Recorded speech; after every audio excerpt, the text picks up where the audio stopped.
wanted to make another video. As you can see, I'm kind of tired. What do you mean I'm making another video right now? No, I wanted to say that when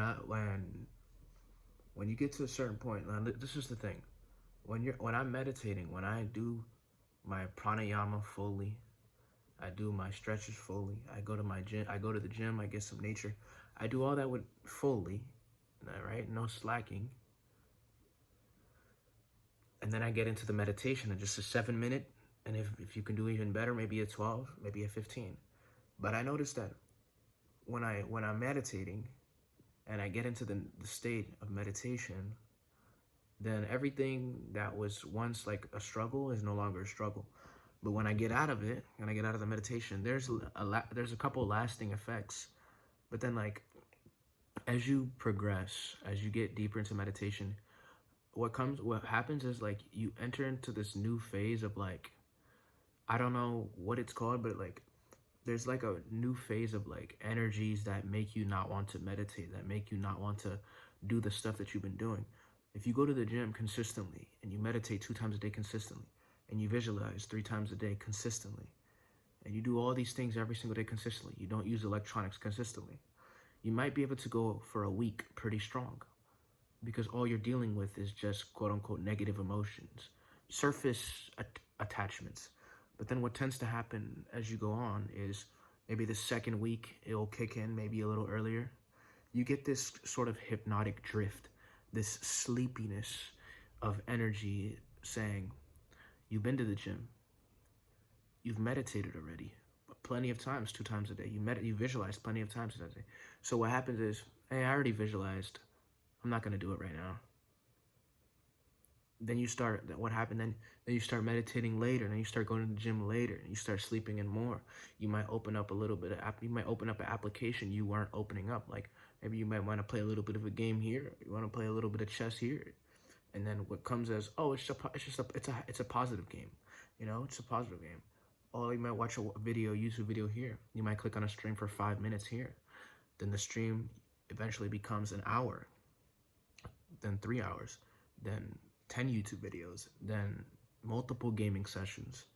Before you know it, you're back to square one, where you haven't even, where you're back to square one. It slips in very slippery. That is the last stage of transformation, is that hypnotic drift. That's the last stage. If you can get past the hypnotic, and it's very powerful too, like don't think of it as just some little baby sleepy sleep. No, that motherfucker is strong, my brother. Like the beginning of change is the easiest. All you feel is a little bit of negative emotions. That's easy to get rid of. That workout, nature, meditate, that shit goes away like that. Like nothing. Get some good sleep, that shit goes away like nothing. You feel positive, peaceful, relaxed, nothing. The hardest part about transformation, and you can do that shit for like a week or two. The hardest part about transformation is when the negative emotions have worn off, and now you're into the sleepy emotions.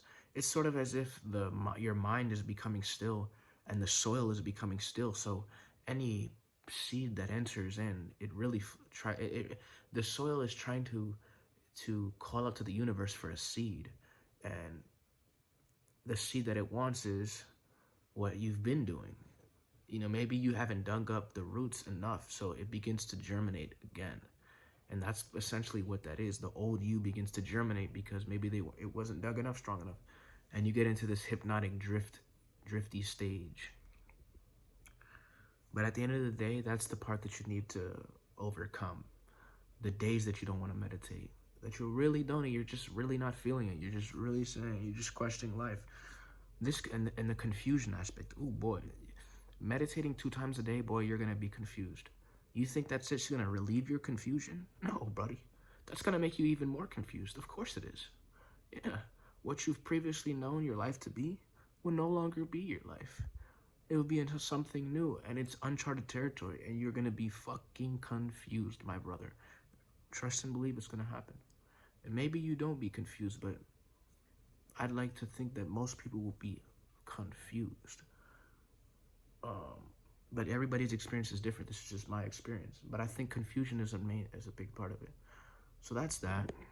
And then I wanted to dive into like some subset category that has nothing to do with existential fulfillment, which is everybody. I think everybody has like an energy field. Like if you look at me, I'm just an amalgamation of atoms, protons, neutrons, electrons, and basically energy in a particular pattern. And the energy that flows within me in a particular, or around me, and it just is me, that flows in a particular way is what I am, basically. And if I change the way I am, then my life will change. Now, how does somebody change that specific energy? I don't know if it's through the thoughts, because probably it's through the thoughts, because the person who wants to become enlightened, they have a thought to become enlightened. They have a thought to find the truth of existence. It starts off as a thought, like a deep spiritual thought, and eventually they move along that path. So I do think it's like a thought. And it grows into something bigger than just the thoughts. And so yeah, everybody's a specific energy vibration. So if you change the vibration to the thing that you want, then your life will change. That's the simplest manifestation. It's just changing your vibration to the thing that you want. Vibrate at the thing that you want. So not wanting it, because wanting is a vibration. The vibration of wanting this thing, it's just being that vibration. That's really what it is. And eventually, at first, it becomes like you're faking and pretending, but then eventually it becomes real. At first, it feels like an act, but then it becomes real. That's that. Basically, living your life through that lens, feeling it as real, and then eventually it becomes real. Another thing that I said earlier today was I feel like the toughest thing about life is reacting to somebody who's negative in a neutral way.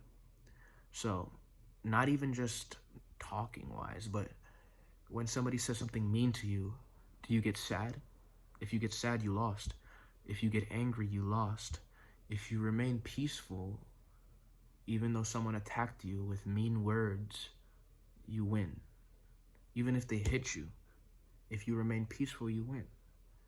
That's the number one thing about life. Can somebody, a heckler, come to you, curse you out, say disrespectful things, attack your ego?